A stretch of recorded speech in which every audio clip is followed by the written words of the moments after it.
Siguro naman ay malinaw na sa kanila na akin ka lang at mamamatay ang aagaw sa'yo. Every part of you belongs to me and no one else. Anong pinagsasabi mo dyan? Siyan? Nahihiyang tanong sa kanya ni Amber na namumula pa ang pisngi sa mga binitawang salita ng asawa. Hinalikan siya nito sa noo at saka niyakap ng mahigpit. Hindi ka dapat nagsusuot ng ganyan sa lugar na maraming tao dahil baka hindi ako makapagpigil na at isa-isa ko silang dudukutin ng mata. Lalong nagiinit ng pisngi ni Amber nang mahagip ng kanyang mga mata ang mga taong nakapaligid at nanonood sa kanilang dalawa. With that sexy body of yours.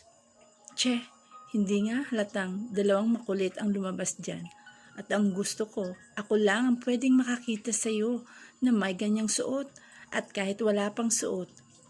Ano ba yung pinagsasasabi mo? Ha, Christian?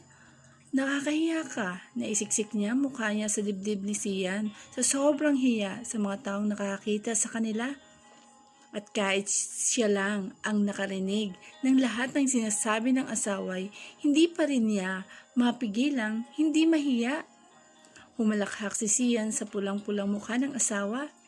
Hindi niya may paliwanag kung gaano siya kasaya na ganito ang epekto niya kay Amber.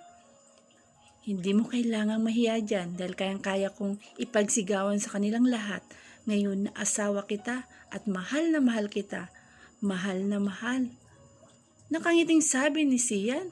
Napaawang ang bibig ni Amber at mabilis siyang ninakaw ng halik ni Sian kaya naisara niya ito pagkatapos. Tara nga na't baka dito pa kita mahubaran ha.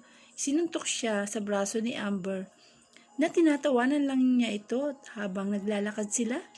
Nakapulupot ang kanyang braso sa bewang ni Amber. At kulang na lang ay bitbitin na lang niya ang asawa habang naglalakad. Amber point of view. Ayaw mo namang masyadong dumikit sa akin, no ha? Natatawang tanong pa ni Sian dahil halos itakip na niya ang kanyang katawan sa akin. Che, para hindi na sila mahirapang malaman kung sino ang nagmamay-ari sa'yo. Buong kumpiyansa niyang sagot. Che, kanina pa nga nagtatumbling ang mga lamang loob ko sa tiyan dahil sa pinagsasabi mo dyan. Pakiramdam ko talaga, mapapaso na ako sa sobrang init ng pisngi ko. Paglabas pa nga lang namin, kanina ngiting-ngiti na ako dahil sa mga kalokohan niya. Ngumingiti naman pala siya. Che, nakakatunaw. Sabay ngiti ko. Kapag tinitigan ako ng mga mata niyang mapang-akit, hindi ako makaiwas. Lakas ng magnet at parang hinahatak yata ang mga mata ko sa kanya na dapat tumitig. Habang naglalakad kami, ang harot-harot niya kapag may nadadaanan kaming mga lalaking naka-topless, ay bigla na lang niyang tinatakpan ang mukha ko gamit ang palad niya. Katawan na lang daw niya ang pagsawaan ko pagbalik namin sa kwarto. Ay nako, ang lantod ng lalaking to. Che, at ang mas nakakaloka pa sa lalaking ito ay bigla na lang naghahalik habang naglalakad kami. Appetizer daw para sa main menu mamaya. Kaya siguro kambal agad ang kinalabasan ng first baby namin dahil sa karutan niya. Ano ba yung nasa utak mo ha, Amber? Ha? Tumigil ka nga. Pasalamat kahit hindi na nababasa ang mga naiisip mo, nakakahiya ka. Bakit ka namumula dyan? Dahil ba nandito na tayo? Maluko niyang tanong pagbukas niya ng room. Hindi, tinalikuran ko siya agad at umupo sa gilid ng kama. Napahiga ako at napapikit nang makaramdam ako ng pagod. Napahilot ako ng ulo ko nang bigla itong kumirot ng napakasakit. Aray!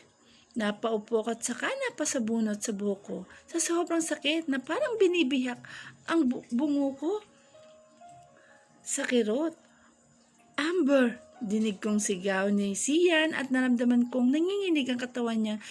Yumakap pa sa akin. Pati ang bilis ng pintig ng puso niya ay dinig na dinig ko. Sian, hindi ko na malayan ang luhang umagos na sa pisngi. Natatakot ako kaya napakapit ako ng maigpit sa kanya. Ang sakit. Ang sakit-sakit ng ulo ko. Sian, mabibiyak ang ulo ko yata. Oh my goodness. Call the ambulance, please. Tatayo sana siya pero pinigilan ko siya. Huwag mo kong iwan, please. Sinusubukan kong buksan ang mga mata ko at nakita ko ang unstoppable niyang paghinga at kaba sa kanyang mukha na parang nakita ko na tong expression niya dati pa. Psst. Hinalikan niya to ako sa ulo. Hindi kita iiwan. Dadalhin kita sa ospital. Ayoko. Dito lang ako sa